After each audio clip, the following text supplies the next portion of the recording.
सिंध के वजीर खेल मोहम्मद बख्श महर ने गुज़िश्ता माह फकीर कॉलोनी के मकीनों को बॉक्सिंग क्लब का तोहफा दिया, लेकिन इफ्तिताह के बाद से क्लब के दरवाजे मकामी बॉक्सर्स के लिए बंद हैं। ट्रेनिंग के मौके मिलने पे खिलाड़ी खुश थे और पुरुमीद थे कि अब वो रोड पर नहीं बल्कि क्लब में ट्रेनिंग करेंगे, लेकिन इनकी ख्वाहिश पूरी ना हो सकी।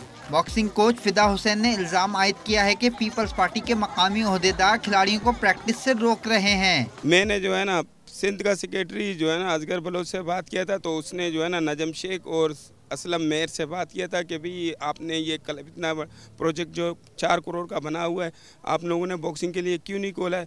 तो उसने कहा हम मीटिंग बिठाएंगे। बॉक्सर सवाल करते नजर आ रहे हैं कि क्लब की मौजूदगी के बावजूद इन्हें मौका क्यों नहीं दिया जा रहा। सहूलियत तमाम चीज़ें हैं, लेकिन फिर भी क्लब बंद होने की वजह से तो ना महरूमी का शिकार हो जाएगा ना। ये जो बने हाल बने बॉक्सिंग के लिए, इसे बॉक्सिंग के लिए इस्तेमाल किया जाए, मगर ये बंद किया हुआ है। क्लब बंद किया हुआ है, इसमें इसको खोल दिया जाए ताकि हमारे छोटे छोटे खिलाड़ी है इनको जज्बा आ जाए, लेकिन इनको शौक और बढ़ेगा। खिलाड़ियों ने मुतालबा किया कि वजीर खेल मामले का नोटिस लेकर क्लब के दरवाजे खुलवाएं ताकि बॉक्सर्स की मुश्किलात कम हो सकें। गुज़िश्ता चंद बरसों से फकीर कॉलोनी से कई बैनुल अक़वामी और कौमी बॉक्सर्स सामने आ चुके हैं।